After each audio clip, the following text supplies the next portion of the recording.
Hello, welcome to News Now on TV360. I'm Thelma Okoro. The movement for the emancipation of the Niger Delta men says it has lost confidence in the administration of President Muhammadu Buhari to broker peace in the Niger Delta region. The group, in a statement by its spokesman Jomogbumu, also accused the president of threatening the fragile peace in the region with public comments about the unrest while reneging on past agreements. MEND was one of the Niger Delta's largest militant groups until it signed up for a government amnesty in 2009. The group had backed President Buhari in his 2015 presidential campaign and urged militants behind recent attacks on oil pipelines to pursue peace talks with the Nigerian government. The Nigerian Senate says the priority of the government is to take the country out of the current recession in the first quarter of this year. This is according to the Senator Gershom Bassi, who represents the Southern Senatorial District of Cross River State. Africa's biggest economy has been plunged into its worst recession in 30 years. According to Bassi, the Senate is currently working on 11 bills focused on improving the economic situation in the country. President Muhammadu Buhari has also promised to get the country out of recession with the 2017 budget earmarked at 7.30 trillion naira. Majority Leader in the House of Representatives has assured that the 2017 budget will be received with a speedy review and approval from the lawmakers. Femi Gbajabiamila said even though the budget ought to have been submitted at about October last year, it will be pursued in due time. President Muhammadu Buhari on December 14, 2016 in Abuja presented a budget proposal of 7.30 trillion naira for 2017 before a joint session of the National Assembly.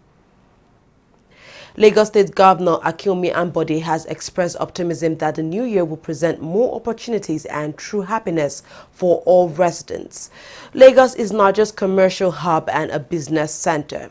Governor Ambode restated his commitment to roll out programs and policies that will further showcase the progress of the state.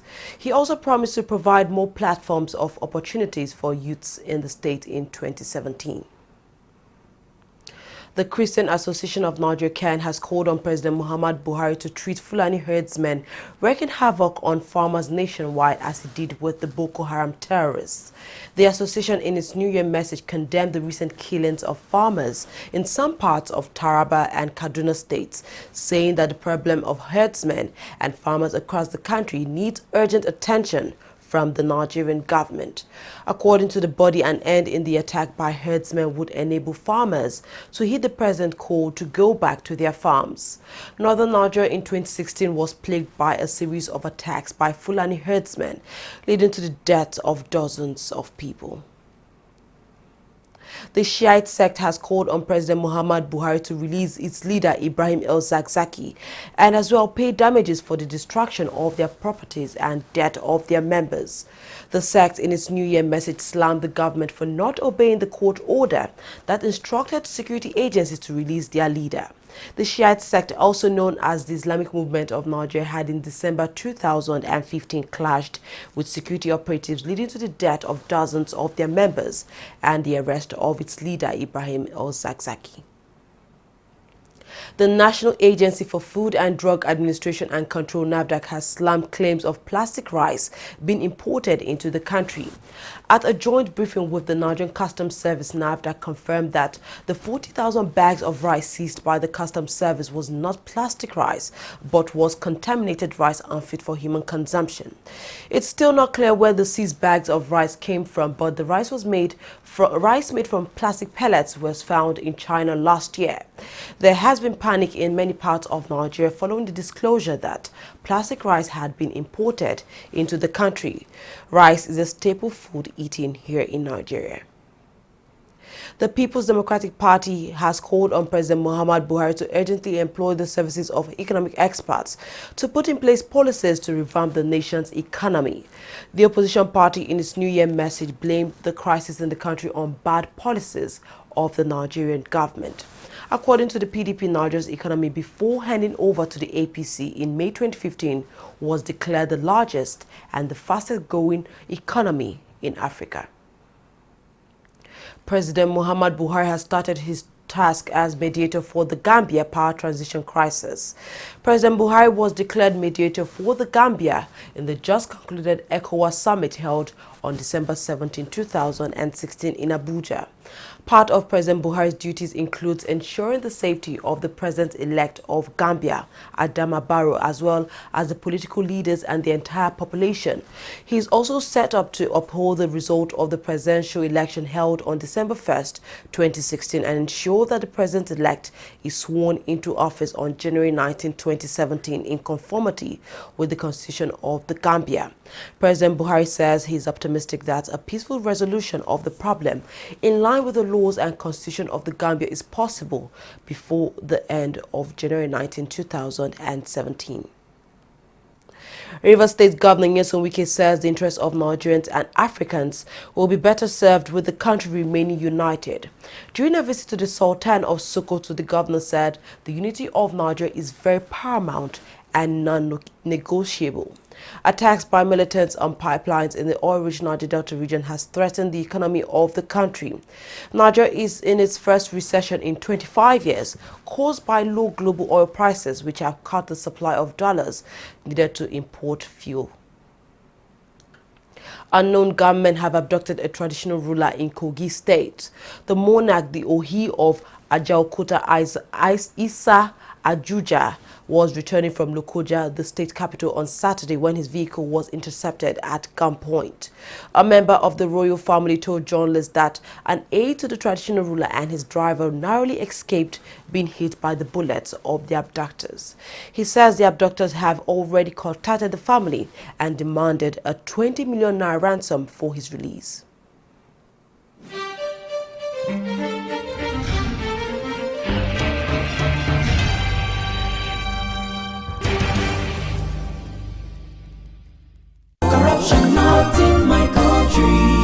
Hello? Yeah, I found your wallet in front of a supermarket. Meet me at Apple Junction. Yes, I'll be waiting for you. Now we find out. Two of us. Thank you very much, officer.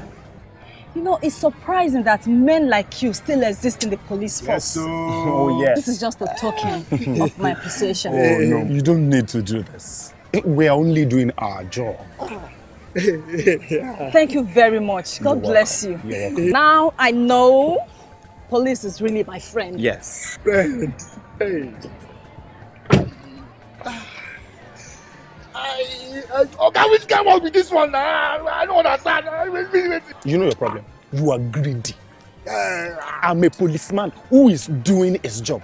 All forms of corruption in the force. Not in my country. Corruption not in my country.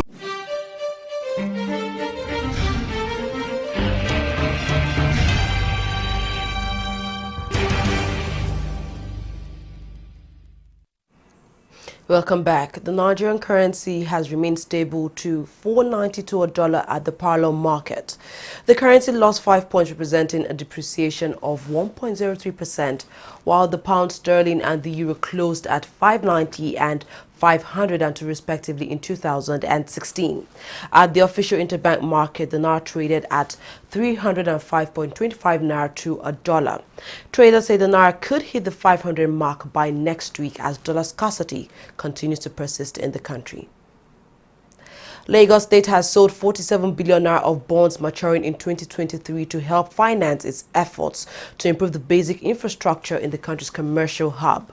Governor Akinwumi Ambode said the debt issue with a 16.5% coupon was the first tranche of a 500 billion naira debt issuance program approved by the state's parliament in September last year. The state had offered 60 billion naira of the bonds. Ambode says despite the continued challenges in the economy and difficult market conditions, the state sold some 80% of the bonds it offered at a 57 basis points spread to the sovereign. Lagos is, however, the first state to issue a bond since the country slipped into recession in the second quarter of 2016. President Yahya Jammeh of Gambia has accused the Economic Community of West African States ECOWAS of declaring war against his country. This comes weeks after a team of mediators comprising of Nigeria's President Muhammad Buhari, Liberia's Ellen Johnson Sirleaf, Ghana's John Mahama and Sierra Leone's Ernest Koroma visited Gambia in an attempt to convince Jammeh to concede defeat. Jammeh, in a New Year message broadcast on state TV, accused ECOWAS of putting forces on alert in case he refused to step down from office. In his speech, the Gambia president promised to defend Gambia against any outside aggression. The veteran leader initially considered defeat in the vote, then changed his mind days later, raising fears that regional powers might have to intervene to oust him from office. His tenure is expected to end on January 19, 2017. The 2017 MPFL season is set to resume this weekend, January 14, 2017, and is expected to end in July. Champions Enugu Rangers will begin their league title defense at home to Abia Warriors in the first Oriental Derby of 2016 and 2017 top flight campaign. The biggest pairing for the week one is a clash between Eyimba International FC and Sunshine Stars of Akure. Now the match day one fixtures are Eyimba FC against Sunshine Stars, while Canopilas will take on FC Ifeanyi Uba. Enugu Rangers will take on Abia Warriors, while MFM FC will take on Niger Tornadoes. Shooting Stars are expected to take on Lobby Stars. The Nigerian Football Supporters Club has confirmed Samuel Ikpia as its national chairman. Ikpia is a former Secretary General of the club, and he emerged as the new boss of the NFSC after scoring 168 votes against his opponent, Aromire Mortala 7 votes. Kunle Adeni emerged as the new Secretary General of the body. Ikpia promised to work towards the progress of the club, saying the group was focused on the development of football in the country.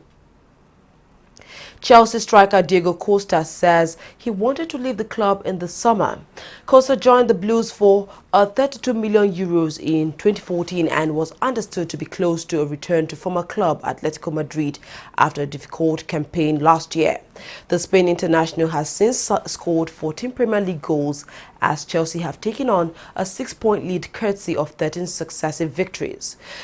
Costa scored 20 goals in his first season in England as Chelsea won the Premier League title under Jose Mourinho, but he has only scored 4 more times by the time Mourinho was sacked in December 2015. Well, that's all we have at this hour. Thank you very much for watching, and a happy new year to you all.